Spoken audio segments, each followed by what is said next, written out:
I don't know if you've noticed, but I think there's something in the air, or in the ground possibly, and it's rather exciting. After decades of floundering under a mound of mediocre mass-produced food, it feels like the tide is now really turning. Britain's definitely been bitten by the grow-your-own bug.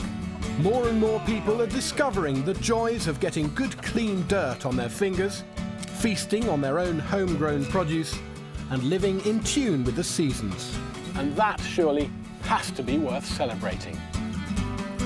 And we've been doing our bit for this grow-your-own revolution with the launch of our Landshare website that matches would-be veg growers with people who have spare land to grow on. I think it's brilliant. Brilliant. Well done. Thank you very much. In anticipation of a blazing summer, I'll be helping my sheep get their kit off at our shearing party. Ready, girls? I'll be cooking up some indulgent early summer delights and investigating the meat that dare not speak its name. Veal or no veal? Right, you have them. Oh, ouch. 10 out of 10, 10 and a half maybe. We have liftoff.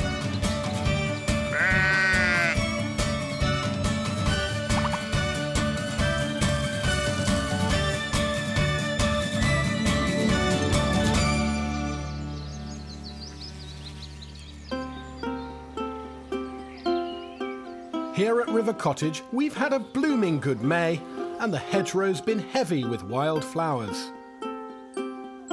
But now it's early June, and it's the edible joys of the garden that are on my mind.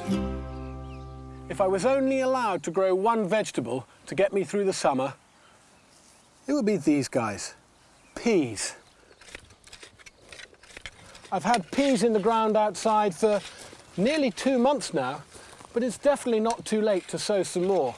In fact, if you sow direct any time in the next 2 weeks, you should have a lovely crop end of August, early September.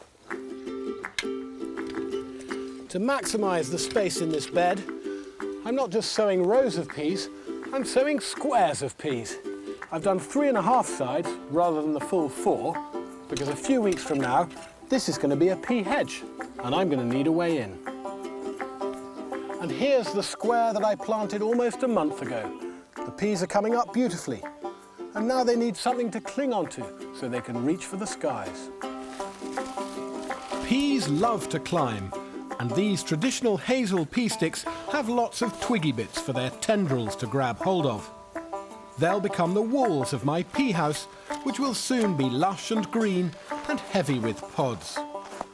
It should take 9 or 10 weeks from sowing to podding, but you can have a sneak pea view well before then. Don't wait for the peas, go for the shoots. They're delicious. Perfect in salads or thrown into an omelette. But nothing can beat the first peas of the year, and to get them as early as possible, I always grow a crop in the polytunnel.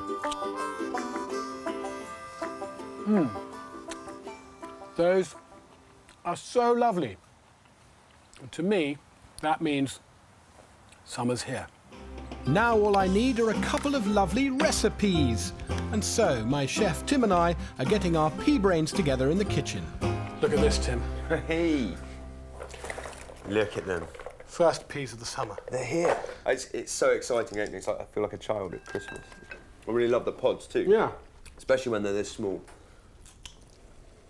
20 minutes hard boiling, or should we give it half an hour? I think my gran used to operate by putting them on before Mass and taking them off afterwards. All right. With all due respect to Tim's granny, these just picked peas are getting boiled for 1 minute tops. The thing is, you think that they're great raw, yeah, and they are, but just a minute brings up those sugars, releases that pea flavour. Absolutely. That's incredible. Fight for your peas, man.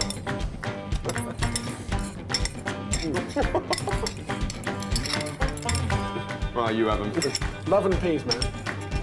Now for something a little more adventurous. What are you thinking you might have a go at? I'm feeling like a little chilled pea soup of some kind, but I really want to use the pea shoots and the pea shells as well. I love that. Do you? I like the sound of that very much. I like the sound of it. I'm not sure how it's going to turn out, but we'll give it a go. To make his thrifty 3-pea soup, Tim's sweating the chopped empty pods in a little butter with a few sliced spring onions. Hint of garlic in there as well, and the spring onions. Nice. In go the peas. Smells amazing. They're covered in water and simmered for 5 minutes. Then they're blitzed. A fistful of shoots packs the third and final pea punch. Hey! That happens. Clean as you go. Yay!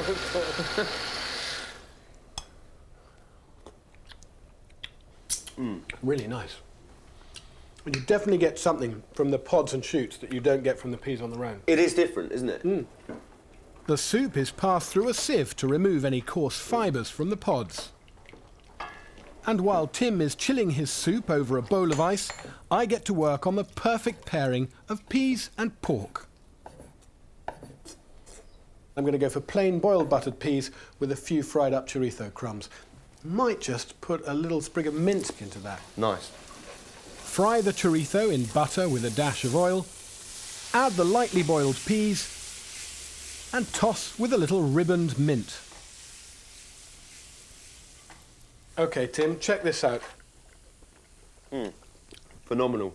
Salty and porky, sweetened pea, aromatic mint.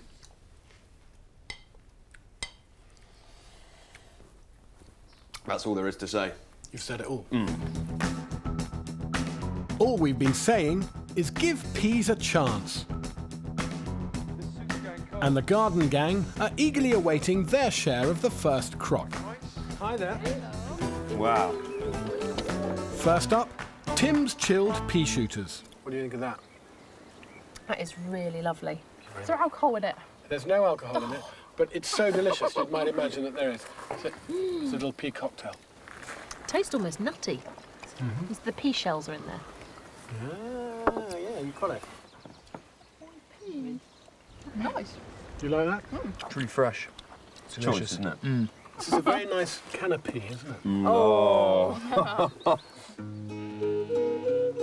As the days get longer and hotter, the sheep are itching to get out of their woolly coats. The aptly named Steve Lamb is our resident Bo Peep, and we've come to see if the time is right for the annual short back and sides. They eat like pigs, these sheep. What do we think about shearing? Do you think we're nearly there?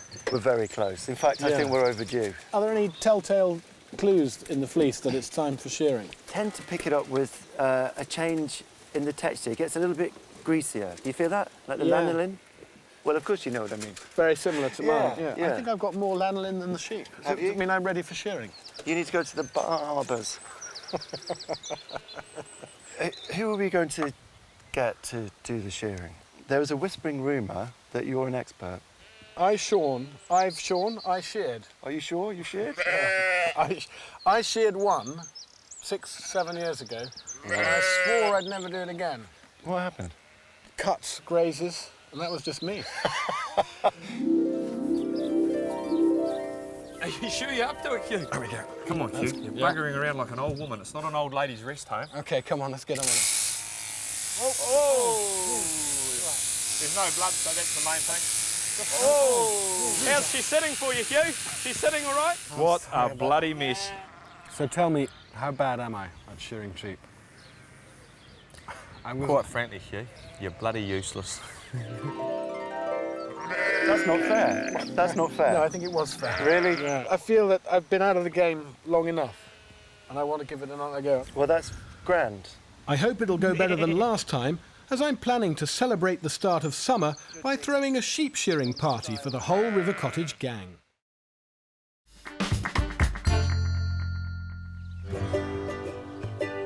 Back in April, I was already starting to think about a party drink, but I didn't want to get fleeced at the off-licence. So I headed for the hedgerow, where happy hour had just arrived.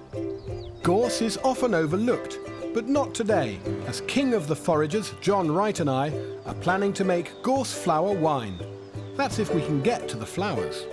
They're an absolute devil to pick. Wherever there's a flower, there's a spike. I'm wondering just whether we might be able to sort of pick bare-handed around the spikes. I mean, I've bought my gloves. I should leave that one to... No is the short answer. No, just look at those spines. I mean, they are vicious. Ow. Oh, God. Should I eat one? Yeah, definitely. Oh, great. Let's try. Oh, there's a bit of sort of nectary sweetness to begin with. Yeah. Are you getting the smell, Hugh? Oh, my God. It smells of coconuts. Coconuts, yeah. I hope it's going to survive the brewing process. So, do you think some sort of hedgerow pina colada might be on offer? Pina colada would be a great idea. Ow. Ouch. Isn't there flower on gorse for most of the year? Oh, yeah, and they say that when gorse is out of blossom, then kissing is out of fashion. That's lovely. And it's a good job it is in flower all the year round, because at this rate, that's how long it's going to take for us to gather enough for our brew. I haven't got very many, John. Yeah, it's rubbish, isn't it? Pathetic. You know, I can still see the bottom of my basket. It's going to be here all day. I was on a lot better. No, you haven't. No, I haven't. I'm going to call on reinforcements. Yeah, I think you're going to have to. We're never going to get anywhere.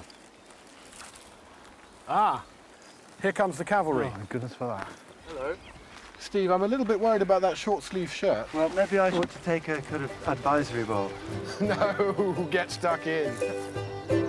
It seems that we rugged, wild men of nature are being put to shame by the ladies. You're never picking without gloves, Kat. Yeah, it's a bit easier. I think you can just pick the flowers off quite easily. Ellie, are you going gloveless too? Yeah, I find it easier. I think we've got a method that works now. Oh, look, Steve's doing it now. It's the new fashion. Let's pick without gloves. With all the extra help, our baskets are soon brimming over with yellow flowers. That's beautiful. Oh, no, don't tell him anyway, don't tell him. Oh, that smells intense now. Our abundance of gorse flowers goes into 30 litres of boiling water. There you go. Oh, that's nearly your entire contribution on the floor. God. Just brilliant. isn't Look, it? there's an insignificant amount on the floor. As the flowers infuse, the aromas coming off the pans are sending out confusing signals. What are you getting? Cucumber. What are you getting? Yeah, stewed apple with a hint of Brazil nut. It's like floor polish. You always say something to spoil it. No. It smells good, but I can't see it very well. 5 kilos of sugar goes in and is stirred to dissolve. Then 20 litres of cold water brings the brew down to blood temperature, ideal to activate the yeast. I took all the trouble of sterilising that bin, and now you've just put your dirty elbow in. Pretty one with my elbow. I had a bath last week. Along with the yeast, a litre of lemon juice goes in to give acidity. Oh, it's lovely colour already, isn't it? All crumbs, there's quite something there, isn't there? That's really interesting. Well, actually, the wines at this stage usually taste pretty awful, but that's pretty good. It's like coconut lemonade at the moment, isn't it? It's almost the pina colada right now. It is, it is. Imagine what it'll be like when it's alcoholic. It'll be lovely. 3 days later, and it should be alcoholic and ready to rack off into demijohns. Shall we see what's been occurring? Okay. Shall we just lift the mushy stuff off the top? Yeah. Oh! I can't believe it. You just the don't learn, first do you? thing I Just just don't learn. Look, that thorn has been macerating in alcohol for 3 days, and it still absolutely rammed me through the finger. You're not looking for sympathy, are you? Yes, I am. That really hurt. Once siphoned into the demijohns, the secondary fermentation should turn more of the sugar into alcohol. And 3 weeks later, it's finished and ready for bottling.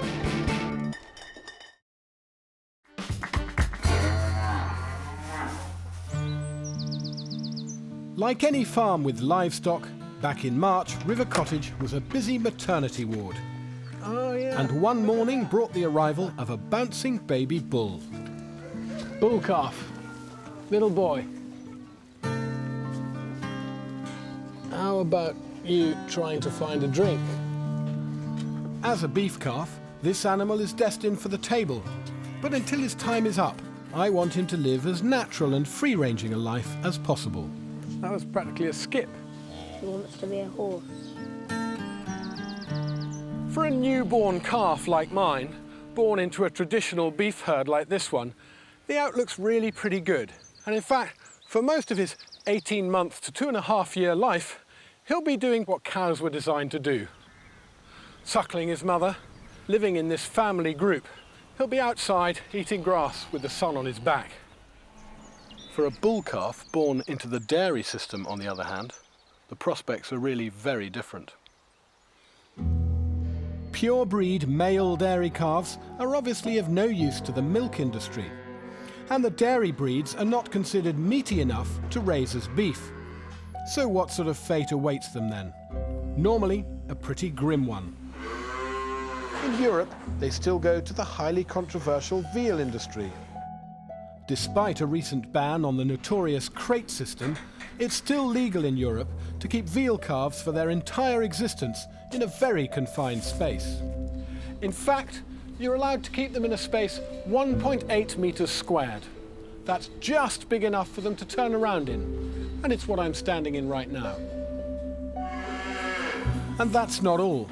Many continental veal calves don't get any straw bedding and are deprived of the vital roughage they need to develop a healthy gut. Instead, they're fed almost exclusively on milk, creating the infamous white veal.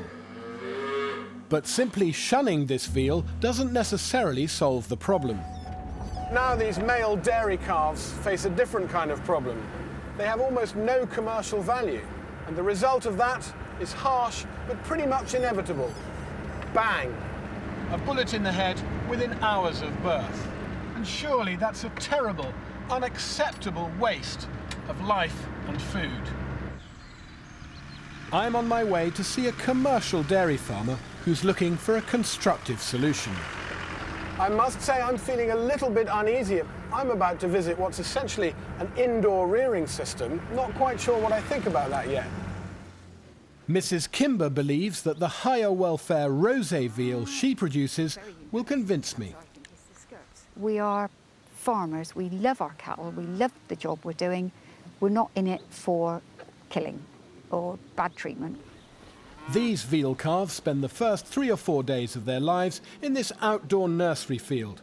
So far, so good. Which one's that? So we've got 2 boys here. We've got 2 boys. This one will give us some very nice veal. Lovely, mission accomplished. Well done, boys. 2 little bull calves like that, they wouldn't have got ear tags. They'd have had bullets 2 days ago, within hours of birth. How do you feel about that? It's a tragedy. There's no reason for these animals not to land up as good meat. But within a few days, these animals are brought indoors, or at least under cover. They're kept in open-sided pens in small groups, well bedded on straw. But they won't be seeing the grass again. Why can't they actually be out on the pasture with their mothers, enjoying the grass and the sun on their back? You know, that would be the creme de la creme, but it does not work. Dairy cows are bred to produce a lot of milk, and if these were left with their mothers, they would have too much milk, and of course, we wouldn't have any milk. So to some extent, it is a sort of commercial welfare compromise. Absolutely. It's a tricky one for me. Although I'd love to see these animals out on pasture, this is clearly a massive improvement on the lives of continental veal calves. How are they after 5, 6, 7 months? Well, if you just walk across the yard, I'll show you. They're over here, are they? Yeah. OK. Let's have a look. They've got their natural food there to eat, and of course then they'll lie down and cud. So that is how they display their natural behaviour. To be tender veal rather than second-rate beef, the calves in Mrs. Kimber's system are still fed milk all their lives. But they also get natural roughage from cereals. It makes their meat a little pinker, but keeps the animals in better health. So these chaps are the finished article? Absolutely. From one pen to the next. I'm wondering what I'm going to see, and in each case I'm actually seeing animals in really good condition. These guys almost look the best of all. I mean, they've really got a sheen to them. My job as a farmer is to make sure that these animals have as best as we can give them. That's right. And we feel we do that. Good welfare is based on good husbandry that meets the animal's needs. And these calves seem comfortable and contented in their straw-laden pens. I'm really impressed by the finish on these animals, and I'd really like to try some of your veal. Could be one of these chaps? Yeah, it will be this chap in the middle. It does look in very good nick. So is 6 to 8 months under Mrs. Kimber's watchful eye better than a bullet in the head or a life in Europe's veal system? I think it is. But veal's been off the menu in this country for so long, will people ever want to eat it again, higher welfare or not? Come on, boys. To find out, Here you go. I'll be cooking some up at Taunton Farmers Market.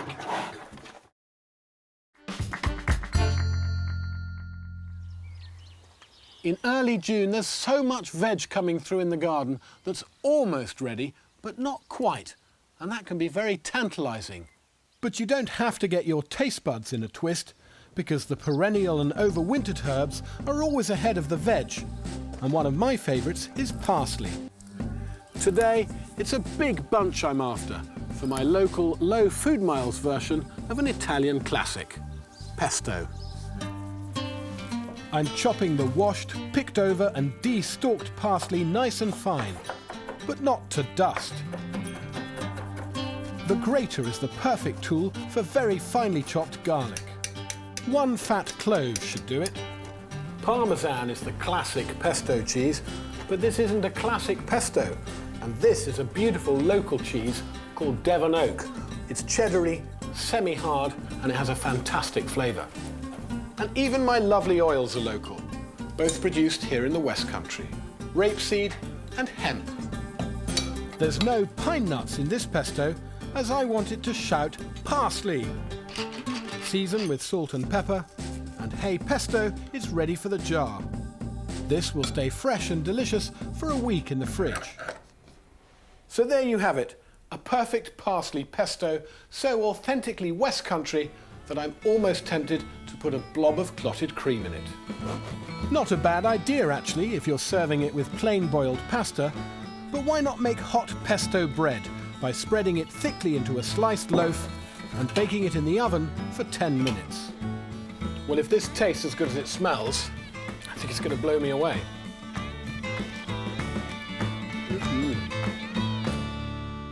Wow, what I love about this is that it reminds me what a dearly beloved herb our parsley is, and rightly so.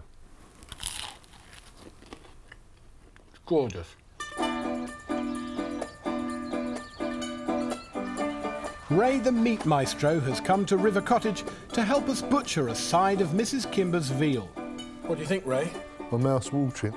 Because it's been fed a little bit of hard food, you've got more flavour in it with the fat. I mean, traditionally, veal wouldn't have had any of this fat on at all. And it wouldn't be nearly as big as this. No, it wouldn't be half as big as this. My first task is to divide this side of veal into the forequarter and hindquarter.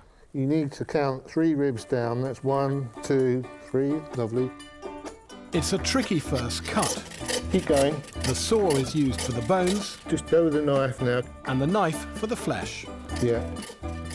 Like any keen student, I want to be top of the class. Have I gone off piece?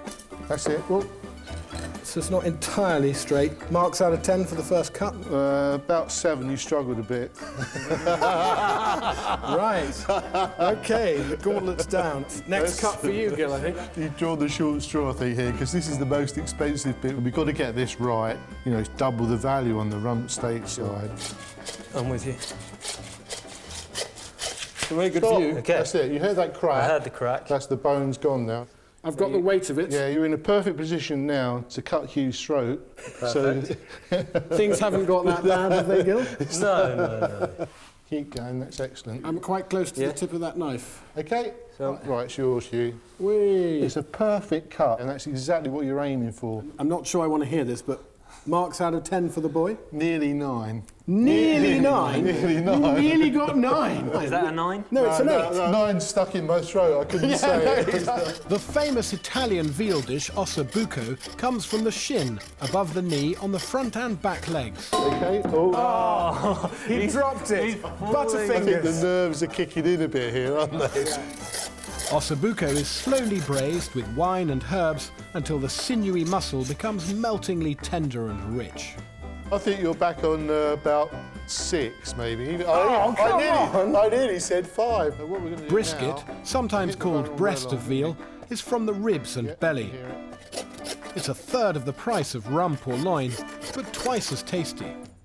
Gil, what do you think about this for you for the end of the week? Oh, I could definitely use it. Roasted whole on the bone with some thyme. Very nice. Beautiful. Yeah, lovely Thanks too. a lot. Very nice. We might have to pop down for a bit of that. Yeah. Ooh. From above the brisket comes the 4-rib roast. And from the shoulder, plenty of good stewing meat for pies and casseroles. I'm going to make no secret about this, Ray. I'm really going for a perfect pile of beautiful stewing meat there. I'm looking for a 9 out of 10 at least. And if I don't get it, I'm going to be really upset. I am not going to be swayed by that sort of talk, Hugh. Meanwhile, teacher's pet gets to work on the rump. And you don't want to cut into the meat at all now, Robert. The expensive end, where there's succulent roasting joints and tender veal escallops. Final marks, final session. Gil's topside versus my stew. Very near, spot on. Oh, I can't say it. No. 8.5. Oh. I'll give Gil 8.5 for that as well, actually. I couldn't give you 9. So, the cooks can just about butcher, but can the butcher cook? That's beautiful, yeah. Ray's juicy veal escallops, cut from the rump, are lightly dusted in seasoned flour and fried in a little butter for just a minute on each side. Look at that, that's just perfectly pink. Tuck in there, go for it. Don't be shy. Oh, God. Oh, it just melts, doesn't it? Oh, it's tender, isn't it? It's got flavour though, isn't it? Beautiful. And marks out of 10 for our cookery student today? Well, 10 out of 10. See, frankly, I'd be scared to give him any less. 10 out of 10, 10.5 maybe. So, if you want to get cooking with higher welfare veal like Mrs. Kimber's, make sure you ask for British reared rosé veal at your nearest good butcher's or even at the supermarket.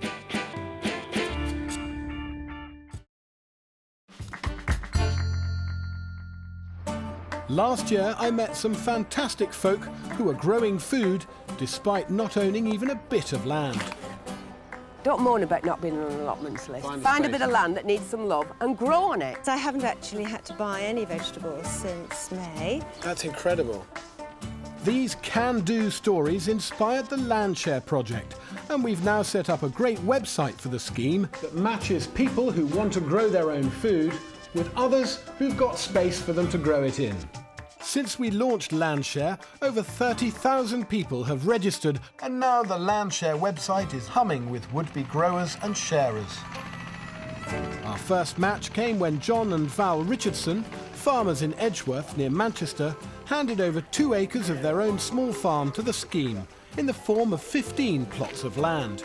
They were all snapped up within days. I ploughed the field yesterday, not expecting anybody to be wanting anything straight away, and then all of a sudden all these people started turning up and helping out, and they all seem to be very, very keen. I'm absolutely amazed. We'll have our own vegetable site within the farm, but we'll just lend a hand to help get it sorted. It's really exciting as more and more people get involved. So. Philip Bolton and his family have been dreaming of having a little plot to grow on for years. We started growing vegetables probably about 4 years ago, growing mainly in pots because we've got no soil in the backyard at all. The allotment waiting lists are 6 or 7 years for most sites. I couldn't even get on the waiting list, it was that bad. So Landshare was a great opportunity to really do what I want to do. Now Philip's growing ambitions can literally take root. I have as much land as I can really cope with. The sooner we get things growing, the better. And Philip's not alone. Well, what we want to do is provide veg for ourselves all year round. Without people like John and his wife, we wouldn't have the chance to do this. This new community of growers want to say a big thank you to John and Val for offering up their land, and frankly, so do I. So I'm in cahoots with Philip and his niece to bake a special surprise thank you cake. Hi there. Hi. You must be Katie. And you must be Philip. Hi, here, please come in. Thank you very much. Thank you. Well, we've had some very nice cakes up at the farm ourselves. Really? Val's a bit of an expert. That's John's wife, Val? Yeah. You have some competition. You have some Oh my real God. competition up there. So we're going to be judged by her incredibly high standards. Yeah. And she is an excellent cook. I'm going home. We thought a carrot cake would fit the bill, and my double quantities version uses 8 eggs and 8 large carrots. The carrots get grated and the eggs beaten. You're going to have to be a bit more aggressive than that, Katie. Come on, give them a real whipping, because this is where the air's going in. Next, 300 grams of sugar are added to the eggs and whisked in until light and moussey. That is now looking perfect. Does it mean I can stop? It means you can stop. 400 grams of wholemeal cake flour is topped up with 2 teaspoons of baking powder. Whisk 600 ml of sunflower oil into the eggy mousse. I think there's just enough space in there to get the oil. And once that's absorbed, fold in the flour and the grated carrots. You're licking the bowl, Philip, like a little kid. Best part of cake making. Bake for 45 minutes at 170 degrees centigrade. There you go. When it's still warm, prick the top, pour over half a jar of warmed honey and let it soak well in. That's very nice. Icing is optional, but a good way to mark a special occasion. That's brilliant, Katie. Very good so far. And there we go. Oh, you've been to cake decorating classes, haven't you? Is that how you spell Landshare?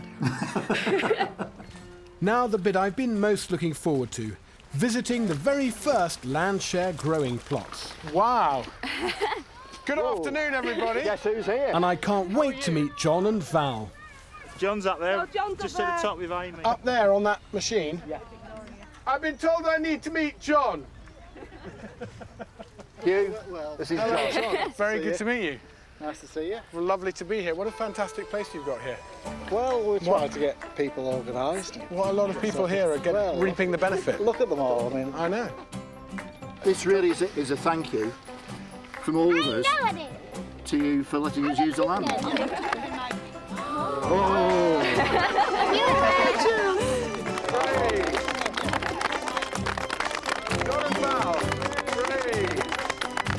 Does it pass the Val test? It's wonderful. Absolutely gorgeous. Cheers. Cheers. Did you get a bit with a big bit of icing on? Yes. Oh, well done.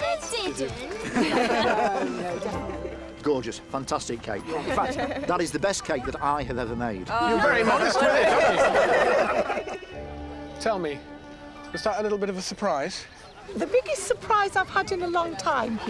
Were you a little bit nervous, Val, about opening up your land to strangers from around the place? What I was apprehensive about was, would anybody want the land? Was there a need for it out there? There obviously is the need, and I think it's an excellent idea. I hope we can be a good kind of advert for it across the country. I think you're blazing a trail, I really do. I think it's brilliant. Brilliant, well done. Thank you very much. Thank you. This looks beautiful. I've had a lovely afternoon. I've met some brilliant people who've done something truly inspirational, together. And that's what Landshare is about. What's really exciting me is where we go from here. In the coming weeks, I'll be uncovering more inspiring and surprising tales of the joys of growing your own food. Nice raised beds. And the soil looks good. Wet at the moment, but...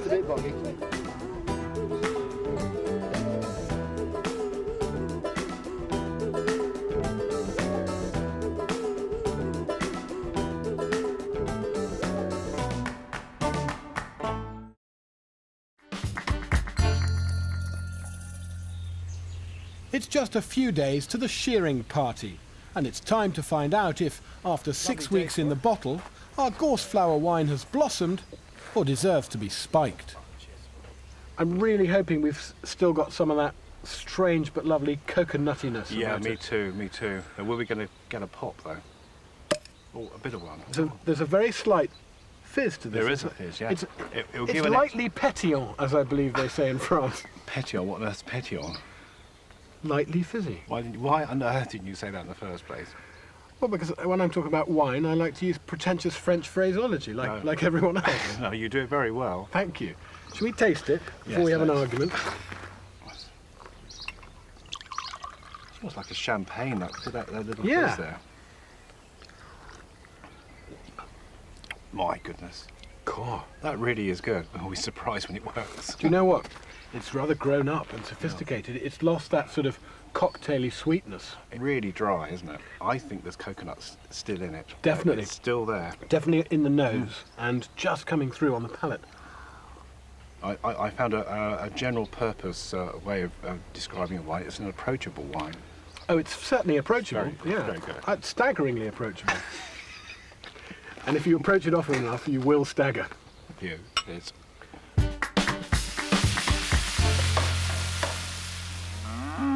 It's time to find out if higher welfare veal can satisfy both the conscience and the taste buds of the British public.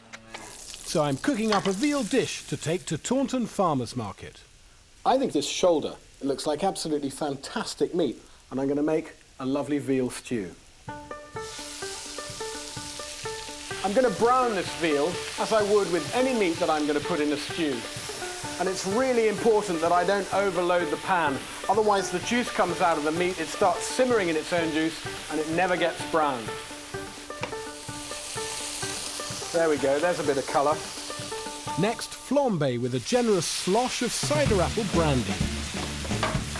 A wall of fire.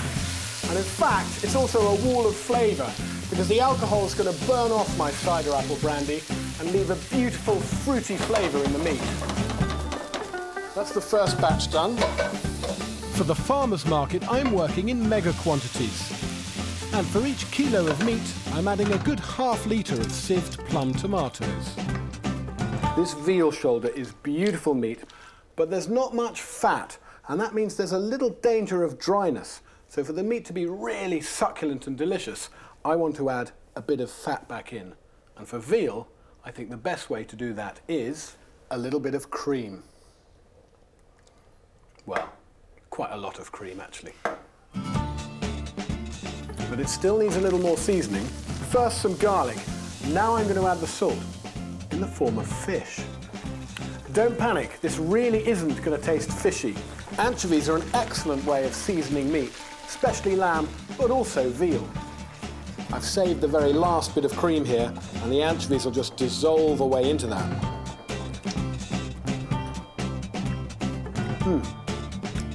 We have liftoff. That is spot on. Tender veal will only need a little more than an hour of slow simmering. Stewing beef would take double that. It's market day, and I've come to Taunton to pose a crunch question for British agriculture. The big question today is, veal or no veal?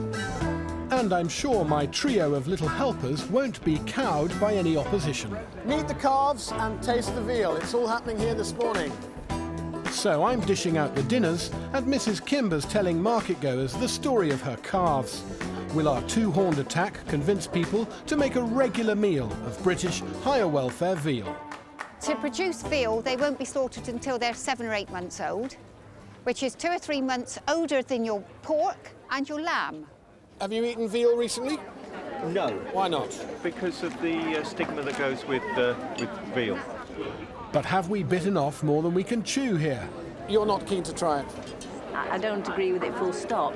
So have you had a chat with Mrs. Kimber no, about but I've had a look at the calves, so I'm going to move on and have a coffee now. Okay. These aren't used for milking then? No, because they're bulls. Oh, the bulls. And that's the exact dilemma. Who else would like to try some of this morning? It's a slightly tricky start to the day, but there's a long way till lunchtime. I love it, but... So now you are in a dilemma, aren't you? I am. Yeah. What are your thoughts, or dare I say, prejudices about veal? I just feel it's a little bit... I don't see the need, personally.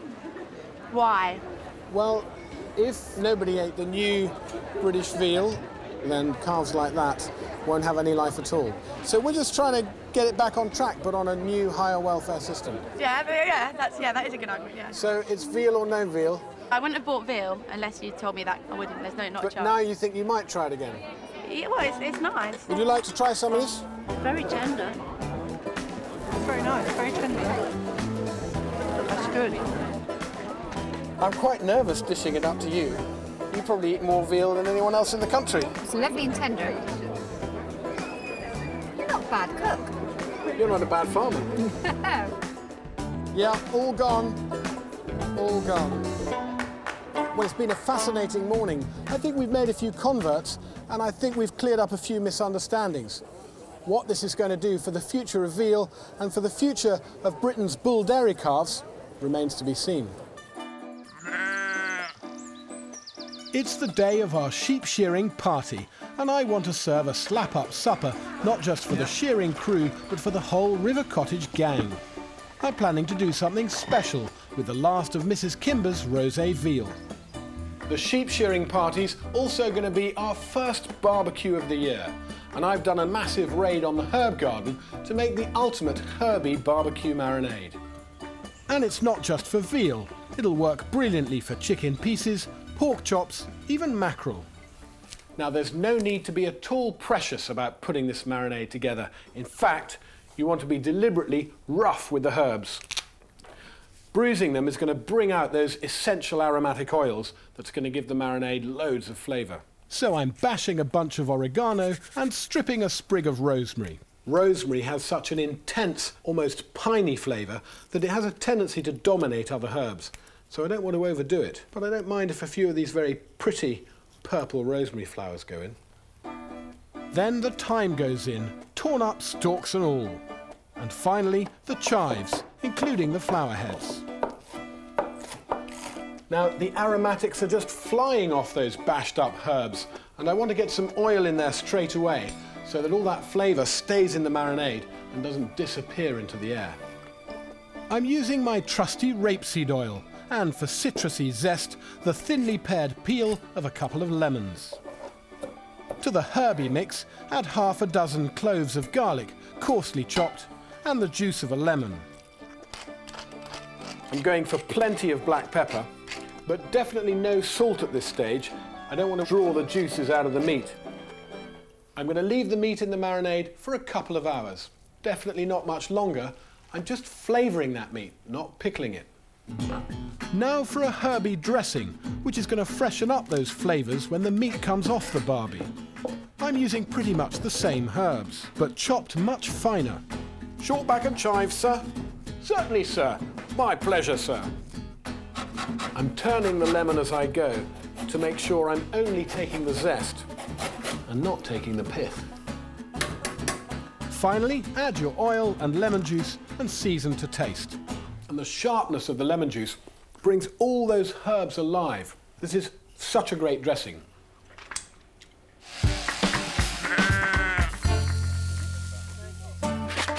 They're responding. Yeah.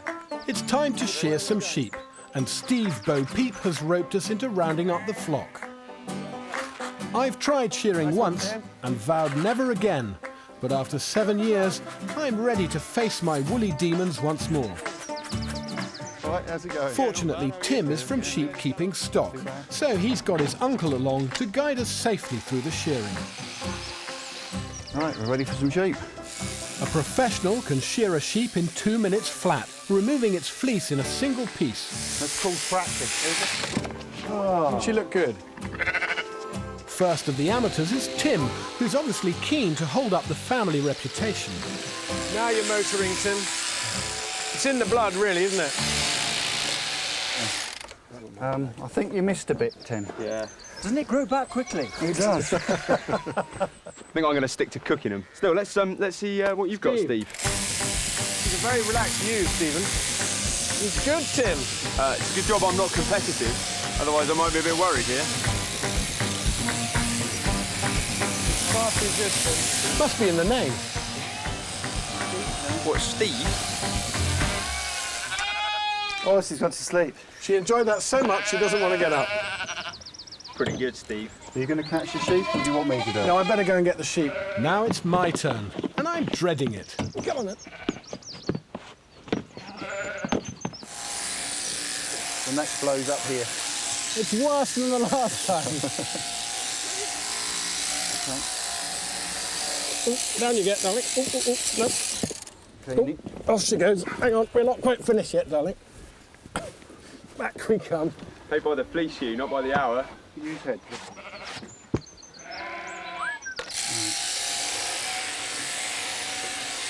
that because there's a hamstring there, so you can let it go. I'm so sorry that it had to be you. Thank you very much, Gavin. That's all right. I can't say I enjoyed that. Come and grab some gorse, everyone. Tim, have a crack at that. I got the nice clear one. You're getting a bit of that coconuttiness, Tim. The coconut really comes through. Post-shearing pea shooter. Here's to summer. Cheers, everybody. Cheers. With the last sheep shorn, it's pea shooters all round. Our first barbecue of the year is a sheer delight. Come and eat, come and eat. Looks great, Hugh. And I, for one, can't wait to revel in the pleasures and good eating of the long summer days ahead. Those sheep are looking well, aren't they? Very happy to have got their winter kit off. Next time at River Cottage, nothing goes to waste on leftovers night. I think it's time to come clean about leftovers. Oh dear. I cast around for a new way of fishing. I do think that the harder you work for a fish, the better it tastes. And some of us have been working harder than others. And get my fingers burnt while duelling with desserts. It's better than yours, isn't it?